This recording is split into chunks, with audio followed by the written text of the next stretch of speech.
तो welcome back friends, ये हमारी video number 54 class 12 computer science with Python series के लिए। और प्रीवियस वीडियोस में हमने डिस्कस किया था chapter number 1 Python revision tour को। और इस वीडियो में से हम स्टार्ट कर रहे हैं हमारे चैप्टर नंबर 2 फंक्शंस को। तो आने वाली कुछ वीडियोस में हम समझेंगे कि फंक्शंस क्या होते हैं, इसके टाइप्स कितने होते हैं और साथ ही में कैसे हम अपनी प्रोग्रामिंग को ईजी बनाते हैं फंक्शंस की मदद से। तो स्टार्ट करते हैं। चैप्टर नंबर 2 हमने समझना है फंक्शंस को।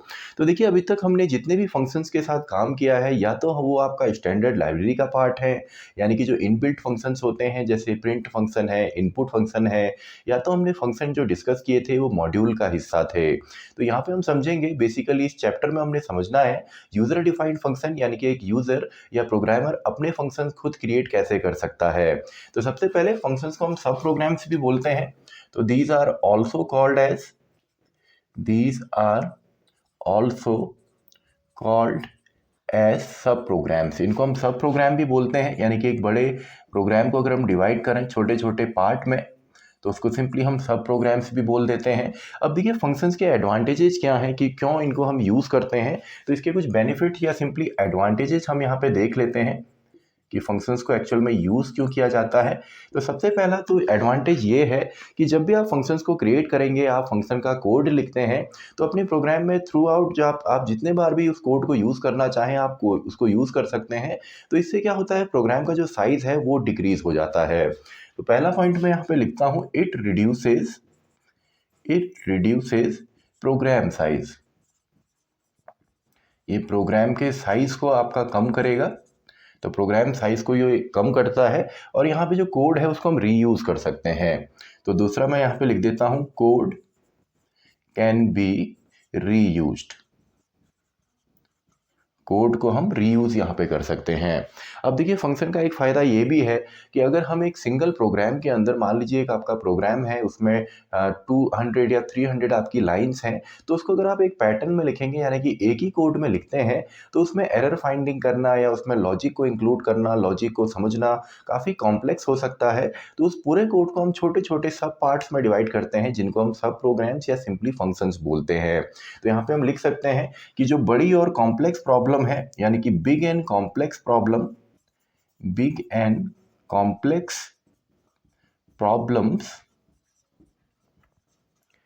Can be minimised. बिग और कॉम्प्लेक्स प्रॉब्लम को हम छोटा कर सकते हैं, मिनिमाइज कर सकते हैं, यानी कि एक कंप्लीट प्रोग्राम को एक सिंगल लाइन में ना लिख के या एक सिंगल फॉर्मेट में ना लिख के उसको हम छोटे छोटे पार्ट में डिवाइड कर सकते हैं। इसके अलावा जब आप फंक्शंस को यूज़ करेंगे तो इसमें हम यूज़र डिफाइंड फंक्शंस के अंदर लोकल वेरिएबल्स का यूज़ करते हैं। तो उससे क्या होता है कि जो हमारी मेमोरी है वो भी सेव होती है, क्योंकि फंक्शन में जितना भी डेटा हम काम करते हैं वो आपका स्टैक मेमोरी के अंदर होता है। तो नेक्स्ट हमारा इंपॉर्टेंट पॉइंट यहाँ पे है, फोर्थ पॉइंट, कि आपका जो लेस मेमोरी यहाँ पे यूज होती है। Less memory is used with functions, यानी कि फंक्शंस की मदद से हमारी जो मेमोरी है वो यहाँ पे कम यूज होती है। और ये आपका होता है सिंपली लोकल वेरिएबल्स की मदद से, यानी कि ऐसे वेरिएबल जो केवल हम फंक्शन के अंदर ही एक्सेस कर सकते हैं, और जैसे ही फंक्शन टर्मिनेट होगा तो मेमोरी के अंदर से आपके ये वेरिएबल्स भी निकल जाते हैं। तो ये तो कुछ एडवांटेज हैं फंक्शंस को यूज़ करने के। अब हम देखते हैं कि फंक्शंस के टाइप्स कितने होते हैं। तो फंक्शन जो होते हैं बेसिकली 3 इसके मेन यहाँ पे टाइप हैं, जिसमें सबसे पहले हमारा आ जाता है बिल्ट इन फंक्शन, या सिंपली इसको हम स्टैंडर्ड लाइब्रेरी का पार्ट भी मानते हैं, यानी कि ये आपके स्टैंडर्ड लाइब्रेरी का पार्ट है। और इसके एग्जाम्पल हो गए, यानी कि इन फंक्शंस को हम डायरेक्टली यूज़ करते हैं। इसके लिए हमको किसी भी मॉड्यूल को इंपोर्ट नहीं करना, यूज़र इनको खुद डिफाइन नहीं करेगा। तो जब भी पाइथन का सॉफ्टवेयर जो है डिस्ट्रीब्यूट होता है, तो ये जो फंक्शंस होते हैं आपके इनबिल्ट होते हैं, पहले से आपके सॉफ्टवेयर में या इंटरप्रेटर में इंस्टॉल्ड होते हैं। तो इसके एग्जाम्पल क्या हो गए, जैसे आपका प्रिंट फंक्शन है, इसके अलावा आपका इनपुट फंक्शन हो गया, इसके अलावा आपके जितने भी हमारे और फंक्शंस हैं जिससे कि हम चेंज करते हैं, जैसे टाइप फंक्शन आपका है, आईडी फंक्शन आपका है, और चेंजिंग के लिए हम यूज़ करते हैं एक टाइप से दूसरे टाइप में, जैसे आपका इंट फंक्शन हो गया, आपका फ्लोट फंक्शन हो गया, इसके अलावा आपका स्ट्रिंग फंक्शन है, लिस्ट फंक्शन है, डिक्शनरी है। तो चलिए मैं ETC यहाँ पे कर देता हूँ। तो पहला टाइप तो हमारा ये है जिनको अभी तक हमने यूज़ यहाँ पे किया है। और दूसरे हमारे जो फंक्शंस होते हैं, दूसरे टाइप के जो फंक्शन हैं वो हमारे होते हैं मॉड्यूल फंक्शंस। मॉड्यूल फंक्शन यानी कि ऐसे फंक्शन जो एक मॉड्यूल के अंदर होते हैं। तो सबसे पहले तो मॉड्यूल होता क्या है?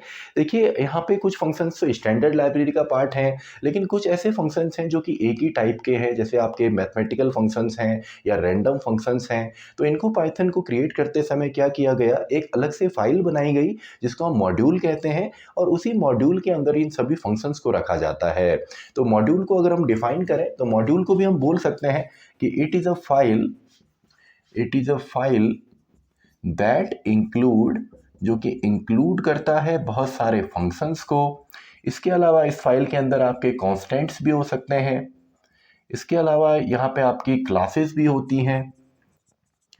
और ये जो है हमारी जो मॉड्यूल फाइल है ये भी आपका स्टोर होती है, stored with dot P Y extension, यानी कि इसका भी जो एक्सटेंशन होगा वो हमारे मेन प्रोग्राम फाइल की तरह, जैसे पाइथन की फाइल आपकी डॉट पी वाई पे एंड होती है, तो यहाँ पे जो मॉड्यूल होते हैं इनको भी हम डॉट पी वाई से ही स्टोर करते हैं। अब यहाँ पे जब भी किसी मॉड्यूल फंक्शंस को हमने यूज़ करना होता है तो उसके लिए इस फाइल को अपने सोर्स कोड में हम इंक्लूड करेंगे, और इसको हम यूज़ करते हैं बेसिकली आपका इम्पोर्ट कीवर्ड की मदद से।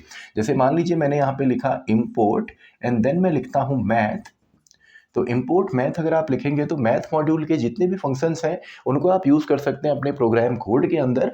और इसका एक शॉर्ट हैंड तरीका भी है, यानी कि एलियासिंग आप कर सकते हैं, अल्टरनेट नेम आप क्रिएट कर सकते हैं। तो मैंने लिखा इम्पोर्ट मैथ एज एम।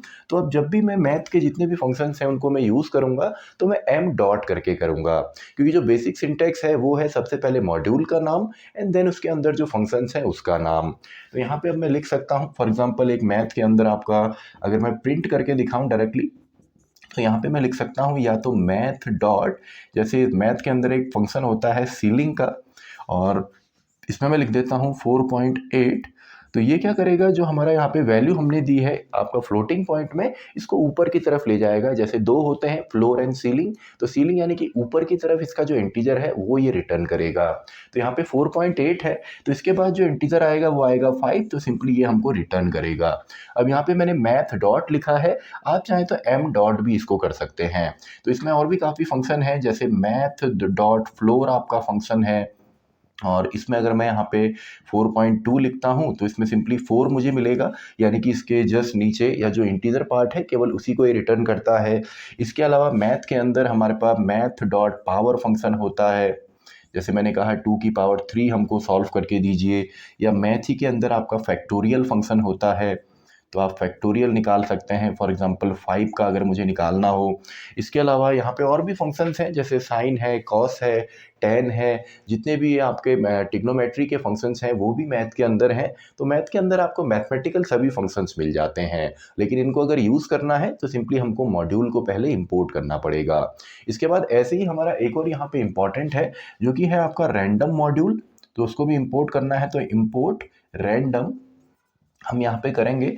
और एक और तरीका है इन फंक्शंस को यूज़ करने का, अगर आप हर बार यहाँ पे मैथ डॉट या रैंडम डॉट नहीं लिखना चाहते तो दूसरा हमारा तरीका है फ्रॉम कीवर्ड की मदद से, यानी कि फ्रॉम रैंडम एंड देन मैंने लिखा इंपोर्ट कीजिए एवरीथिंग, यानी कि स्टार। तो इससे क्या होगा, हर एक जो फंक्शन है वो हम अपने सोर्स कोड में इंक्लूड करेंगे, उनको हम यूज़ कर सकते हैं। एंड देन हमको यहाँ पे रैंडम डॉट लिखने की ज़रूरत नहीं है, हम डायरेक्टली जो फंक्शंस के नेम हैं जैसे रैंडम फंक्शन है, रैंडिंट फंक्शन है, उनको हम डायरेक्टली भी यूज़ कर सकते हैं।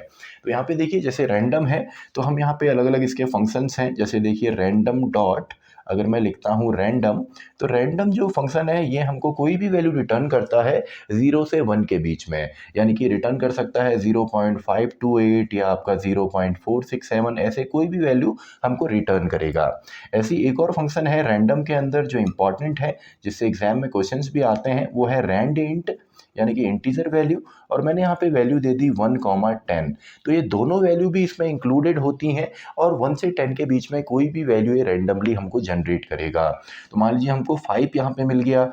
ऐसी एक और यहाँ पे फंक्शन है, यानी कि रैंडम डॉट अगर हम लिखते हैं रैंड रेंज, तो ये रेंज फंक्शन की तरह काम करता है। जैसे मैंने लिखा 1,50,2, तो देखिए अगर हम इसको रेंज को अगर हम समझें तो रेंज फंक्शन में जब हम ऐसी 3 वैल्यूज़ देते हैं तो पहली वैल्यू होती है स्टार्टिंग पॉइंट, दूसरी वैल्यू होती है एंड पॉइंट एंड फाइनली हमारे होते हैं स्टेप्स। तो यहाँ पे जो वैल्यू जनरेट होंगी वो होगी 1, 3, 5, 7 यानी कि आपकी जो ऑड वैल्यूज़ हैं और इन्हीं वैल्यूज़ में से हमको एक रैंडमली कोई वैल्यू ये फंक्शन रिटर्न करके देता है। फॉर एग्जांपल मैंने यहाँ पे दे दिया फॉर एग्जांपल 5 हमको मिला है। तो रैंडम है, रैंड इंट है, रैंड रेंज है। इसके अलावा एक चॉइस भी है जो आपका सीक्वेंस के साथ काम करेगा। फॉर एग्जांपल मैंने लिखा चॉइस और चॉइस के बाद आप कोई भी सीक्वेंस यहाँ पे दे सकते हैं यानी कि स्ट्रिंग हो या आपका लिस्ट हो, टपल हो। तो फाइनली मैं यहाँ पे मान लेते हैं एक नेम मैंने दे दिया स्ट्रिंग का करण। तो देखिए करण में यहाँ पे 5 लेटर्स हैं KARAN। तो इनमें से कोई एक लेटर ये हमको दे देगा, या हो सकता है R दे, हो सकता है N दे दे। तो मान लेते हैं फिलहाल अभी हमको यहाँ पे R मिलने वाला है। इसके अलावा और भी होता है रैंडम के अंदर, जैसे सब्सबल फंक्शन है। इसके अलावा और भी फंक्शंस हैं। तो ये जितने भी फंक्शंस हैं इनको हमने याद करना है क्योंकि इससे क्वेश्चंस भी हमारे आते हैं। बेसिकली जो आउटपुट फाइंडिंग के क्वेश्चंस हैं वो आपको इन्हीं मॉड्यूल से मिलेंगे। तो बेसिकली हमने यहाँ पे अभी तक सीखा कि हमारे जो फंक्शन हैं इनके एडवांटेज क्या हैं, कितने टाइप के होते हैं, बिल्ट इन है, मॉड्यूल के फंक्शंस हैं और इसके अलावा जो मेन है जो हम आने वाले वीडियोज़ में समझेंगे आपका यूज़र डिफाइंड फंक्शन। तो मेन हमारा यहाँ पे है user defined function, user defined function. और इम्पॉर्टेंट हमारा यही है क्योंकि इन्हीं को हमने क्रिएट करना है। तो सिंपल सा है, इसको हम समझेंगे नेक्स्ट वीडियोस में कि कैसे हम डेफ कीवर्ड की मदद से एक फंक्शन को क्रिएट करते हैं और उसको अपने सोर्स कोड में हम यूज़ कर सकते हैं। इसके अलावा देखिए कोई भी आपका फंक्शन होता है तो फंक्शन जो बाय डिफ़ॉल्ट आपको वैल्यू रिटर्न करके देता है वो नन होता है। यानी कि अगर कोई फंक्शन कुछ भी वैल्यू रिटर्न नहीं करेगा तो बाय डिफ़ॉल्ट उसका रिटर्न टाइप नन होगा। तो मैं इसको यहाँ पे लिख देता हूँ, चलिए। बाय डिफ़ॉल्ट जो फंक्शन होता है वो आपका वैल्यू रिटर्न करता है नन। और इसको आपने किया भी होगा जैसे हम पहले करते थे कि मैंने यहाँ पे प्रिंट लिखा और मान लीजिए इस प्रिंट के अंदर मैंने एक और प्रिंट लिख दिया। अब इस प्रिंट में तो मैंने हेलो लिखा है। तो आपको पता है कि जब ये कोड आप चलाएंगे तो सबसे पहले ये जो प्रिंट है ये आपको रिटर्न करके देगा सिंपली हेलो, आपकी स्क्रीन पे हेलो आएगा। लेकिन जो दूसरा प्रिंट है ये कुछ भी रिटर्न नहीं कर रहा क्योंकि इसके अंदर एक दूसरा फंक्शन है। तो सिंपली हमको ये नन रिटर्न करता है। तो ये भी आपने ध्यान देना है कि जो फंक्शन है बाय डिफ़ॉल्ट उनका रिटर्न टाइप जो होता है वो नन होता है। तो आई होप आप समझ गए होंगे, ये केवल एक इंट्रोडक्शन वीडियो था आपका फंक्शंस के लिए। अब नेक्स्ट वीडियो नंबर 54। तो मैं मिलता हूँ आपसे नेक्स्ट वीडियो में, वीडियो नंबर 55।